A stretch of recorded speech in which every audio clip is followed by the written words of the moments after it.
դատական նիստերին, դատական պրոցեսին, դուք ինչ ակնկալիքներ ունեք։ Դատական նիստերի չենք մասնակցում, մենք մասնակցում ենք քաղաքական հետապնդումների, ականատես ենք լինում այս քաղաքական հետապնդումներին, որպես վկա ենք հանդես գալիս տեղ,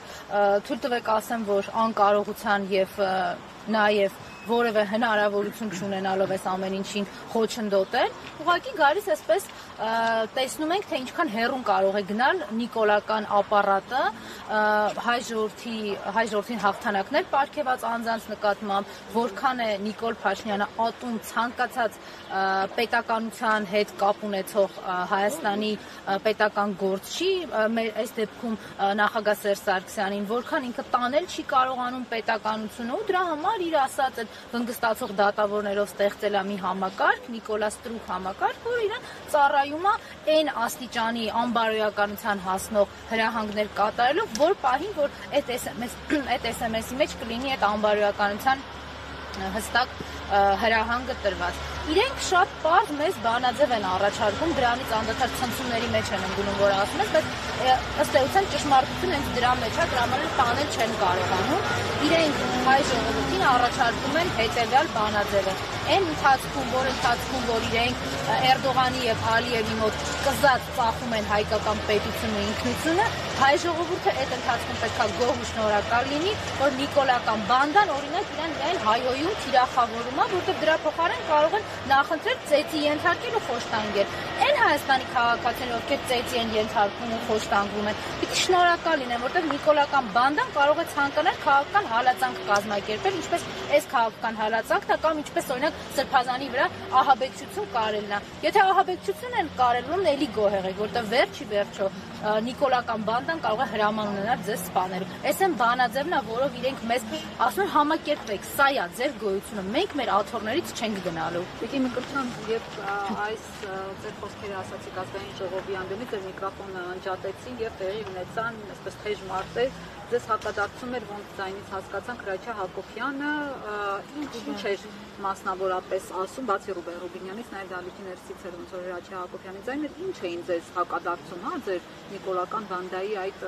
տեքստին։ Բայց ձեզ թվում է ինձ հետաքրքիր է, թե անդեմ անկարծիկ ինչ-որ մեկը, որ իր ընտանեկան կարգավիճակով պայմանավորված եկել վերահանգել այդտեղ, թե ինչ է ասում, ակնհայտ է, չէ՞, որ իրանց այդ ջղաձուկները նրա մասին է, որ արդեն իրանց բանդա լինելու հանգամանքը պարզ է Հայաստանի քաղաքացիներին։ Անկախ նրանց ես դա կասեմ, դա չեմ ասի, բայց Գյումրու հրապարակում եթե բանդա չի, այդ ինչ էին անում այդ քաղաքացիներին։ Անչափահասին ինչպես են մեղադրանք առաջադրել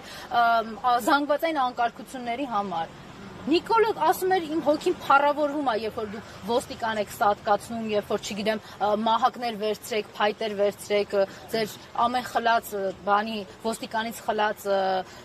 այդ իրավապահ համակարգի գործիքի համար իմ սիրտը փառավորվում է, այդ ամեն ինչ իրենք համարում են, որ զանգվածային անկարգություն չի եւ իրենց դհոլչի դատախազը գնաց մինչեւ վճռաբեկ ապացուցելու, որ դա զանգվածային անկարգություն չի։ Իսկ այն անչափահասը, որ հայտնվել է Գյումրու հրապարակում, այնքը 2 օր առաջ զանգվածային անկարգություն արից, չի տակում իրանք ինչ են ասում։ Ինչ վերաբերվում է այդ մյուս ձեր նշածին, այդ ազգային ժողովի նախագահությունում վերընկածին, բա Թուրքիան ինչ պիտի սովորել։ Այսինքն մարդ էս լեն ու բոլ աշխարհում կրթական հնարավորությունների մեջ թե մեր երկրում, թե մեր երկրից դուրս գնացել ընտրել է Թուրքիան։ Դուք մտածում եք, ինչ է սովորել։ Եկեք ենթադրենք ինչ է սովորել օրինակ։ Հակահայկականություն է սովորել, այո, կարող եմ ավելի հեռուն գնալ ենթադրել, որ ոչ թե սովորել է ինչ որ դասընթացների է գնացել այս պետության հերը անիծելու համար։ Կարծում եմ, այո։ Սերսակիսյանը խոշորացուցի տակ չարավ բոլոր նրանց, ովքեր Թուրքիայում իր իշխանության ժամանակ գնում էին սովորելու։ Այսինքն ինչ պետք է աներ, իր կրթության իրավունքին խոչընդոտեր Սերժ Սարգսյանը, Ռուբեն Ռուբինյանն ասել, գիտես ինչ, Թուրքիայում հայը սովորելու ոչինչ չունի, որտեղ այնտեղ Ուրեմն ինչ վերաբերում է, եթե 2018 թվականին դուք նկատի ունեք այդ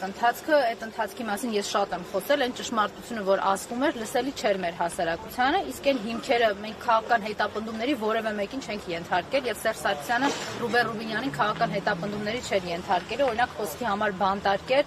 փռեր ասֆալտին, ինչպես իրենք են անում հիմա տասնյակ քաղաքական բանտարկյալների հետ։ Հետևաբար այդ օրինակը մեր վրա կիրառելի չի եւ Սերժ Սարգսյանի ժողովրդավարական սկզբունքներով երկրի կառավարումը հնարավորություն է տվել յուրաքանչյուրին արտահայտելու իր միտքը եւ պլանավորելու իր վարքագիծը, թե իրենց խղճին մնա, թե իրենք օգտագործելով այս կամ այն ՀԿ-ն, քողարկված գործունեությունը արդեն ինչքանով են մեր երկրին ու մեր պետությանը վնասել։ Կիրակի օրը նախատեսվում է պատարագ Հովնանավանքում, որտեղ կարգալույս եղած քահանան պետք է այդ պատարագը մատուցի։ Նիկոլ Փաշինյանը մասնակցելու է դրա վերաբերյալ հայտարարեց նախատեսության իրեջում։ Տիկին Մկրտչյան, այս վտանգավոր իրավիճակը ինչ զարգացումներ կարող է ունենալ։ Սա այն նույն դրամաբանությունն է, ինչպես օրինակ 2018-ին ասում էին, որ ամենամեծ խնդիրը մեր երկրում մեր բանակում է, որ ելակ չեն ուտում, հետո պարզվեց, որ այդ ելակ չուտելը ընդհանրապես ոչ մի կապ չունի, դա քողարկված այն իրականություններ, որի հետևում պիտի թաքնված լիներ 5000 հայորդու կյանքը։ Հայ առաքելական եկեղեցին հիմա ունի բարեփոխումների կարիք չէ, խնդիրը ընդհանրապես այդ չի, հայ առաքելական եկեղեցին չունենալու մասին է խոսքը։ Նիկոլ Փաշինյանը մի հատ սեկտանտի նման պատրաստ է ամեն ինչին տուրք տա եւ ամեն ինչ կազմակերպի նաեւ, միայն նրա համար, որ հայկական ինքնության հենասյուները ուղղակի փլուզի։ Եթե մի 4-5 տարի առաջ ես ասին խոսքերը ասելու համար պիտի ինչ-որ անուղղակի օրինակներ բերե, հիմա շատ ուղղակի են այդ օրինակները։ Հայոց ցեղասպանության ուրացում, Մեսրոպ Մաշտոցին պետք է QR-ով բացենք նայենք, ընդ որում դրան զուգահեռ նաև դպրոցում չի կարելի լինելու, այո, էլեկտրոնային գադջետներ, որոնք հնարավորություն են տալու այդ QR-ը բացել, այսինքն Մեսրոպ Մաշտոցն էլ չկա Հայոց Արարատը, այո, շնորհակալ եմ, պետք է արդեն բանով, այն ծառերը, որ տնգում էր Կիրանցում, որ ադրբեջանցուն չտեսնեին, հիմա կտնգեն, որ Արարատը չտենանք, չգիտեմ, այդ ինչ բարձրության ծառ պետք է լինի, բայց երևի թուրքերը այդ հարցն կկարգավորի, Հայաստանի պատմություն, այսինքն հայոց ինքնության գոյության ընդհանրապես խեղում եւ խեղաթյուրում, մի լսեք, մի իմացեք, մի կարդացեք, եւ ինչ ամենում հայ առաքելական եկեղեցին, էջմիածնում, այսինքն դիվանատուն գնալ, ԱԱԾ-ի այդ ես ինչ հանդերձանքով Սրբազանին բերման ենթա, ինչի որ ծանուցագիր տային չէր գնալու, չէ իրաց ծանուցագիրը պետք չի, իրաց ցուցադրական պատժիչ տեսարաններ են պետք Հայաստանի բոլոր քաղաքացիների նկատմամբ, անկախ իրենց ունեցած կարգավիճակից եւ հասարակությունում ունեցած դիրքից, իրենց ստորացնել եւ նվաստացնելն է պետք հայ ժողովրդին։ Իրենք դրանով են զբաղված։ Ազգային ժողովում են այդ նույն բանը անում, Երևանի փողոցներում են անում, մարզերում են այդ նույն բանը անում, Էջմիածնում են անում, Հովանավանքում են դրա համար կազմակերպելու այդ իրանց ծաղրանքը ցավոք սրտի, բայց եկեղեցի ներսում են կարողանալու դա ստանալ վստահ ճանապարհներ եք տեսնում։ Նիկոլին վռնդելու, միայն Նիկոլին վռնդելու։ Նույնիսկ ես թույլ տվեք ավելի անկեղծանամ ու ասեմ, իմ ստեղ գտնվելը, այս դատավարական շոուներին որևէ կերպ ինչ-որ մասնակցելը, փորձելը քո ներկայությամբ զսպել, ոչ մի բան դա չի տալու, որովհետև ոչ վնգստացող դատավորի հարցն ես կարողանալու առանձին լուծել, ոչ կարողանալու ես եկեղեցուն օգնել, եթե կա գլխավոր պարակտիչը, ատելություն սերմանող մեզ պետությունը քայքայող Նիկոլին հեռացնելով։ Մենք թույլ տվեք նաև այս հարցից օգտվելով ասեմ, որ անվստահության գործընթացներ ենք հենց դրա համար նախաձեռնել, էլի դա ոչ իշխանություն ստանալու համար է, ոչ էլ մեր, չգիտեմ, այս պետությունը այն վիճակում չի, որ խոսես ինչ-որ լրացուցիչ շահագրգռվածության մասին։ Յուրաքանչյուր Հայաստանի քաղաքացու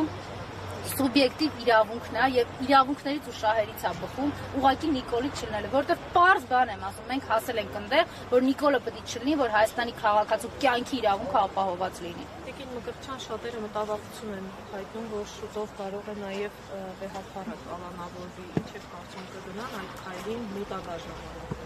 Ես մոտակա ժամանակների մասով գուշակություններ թույլ տվեք չանեմ, բայց ես ձեր եւ քաղաքացիների նաեւ մտահոգությունը կիսելով իհարկե այդպիսի բան լինելու է։ Նախապատրաստական աշխատանքները տեսնում է, իր այդ Նիկոլա Ստրուկ իրավապահ համակարգին ուժայինների ստուգումը, զգոնությունը, ով ինչքան հրաման կատարեց, ով ավելի մեծ ինտուզիազմով այդ հրամանը կատարեց, այդ հավելավճարները կավելացնի հենա պետական պարտքը աճում է, գիտեն որտեղից պետք է այդ փողերը տան, երևի արդեն թուրքական ու ադրբեջանական հենց արժույթով էլ կտան այդ փողերը ու իր համար այստեղ որևէ խնդիր չկա, ինքը որևէ կերպ չունի էմոցիոնալ կամ ինչ-որ զգացական պահ, ոնց կարամ ես տենց մտնեմ էջմիածին, շատ հանգիստ, որտեղ ինքը հայ ժողովրդի էմոցիոնալ եւ ինքնության հետ կապված որևէ զգացական կապ չունի։ Այո, ինքը պետք է գնա նաեւ էջմիածնում ցույց տալու, որ ինչ ինքնության մասին եք դուք խոսում, ինչ հայկականություն, ինչ հազարամյակների եկեղեցի։ Փաշազադեն չի ասել մսկիթները պետք է վերականգնենք, կարող է մայր պատճառ ապտի մսկիթ սարքեն, կարող է տենց է հանդիպման, վերջի հանդիպման ժամանակ Ալիևի հետ տենց են պայմանավորվել։ Փողոցային պայքարը երբ է լինելու, որովհետև Սերբաստանը իսկական մասները նախագահ այդպես չէ ձևակերպել։ խոսել էր նրա մասին, որ պայքարը անընդհատ է եւ մենք մշտապես հանրապետականը ունի ծրագիր, ծրագրով է առաջնորդվում, բայց ես ձեզ հետ համամիտեմ, այդ փողոցային պայքարը պիտի լինի, որովհետեւ բազմիցս եմ ասել, առանց հակազդեցության սրանք չեն գնալու։ Սրանք ձևավորված բանդա են, իսկ բանդան միայն հակազդեցությամբ են կարողանում հեռացնել, որը պիտի բերի նաեւ ազգային ժողովում անվստահության գործընթացով ավարտվի։ Պատրաստվում ենք, ես հույս ունեմ, որ այն պայքարը, որ այս 7 տարիների ընթացքում հանրապետական կուսակցությունից տեսել է Հայաստանի քաղաքացին, շարունակական է լինելու։ Մենք նույն վճռականությամբ ու կամքով, չնայած այս բռնաճնշումներին, շարունակել ենք աշխատել։ Ես ասում եմ։ Այդ բացիկ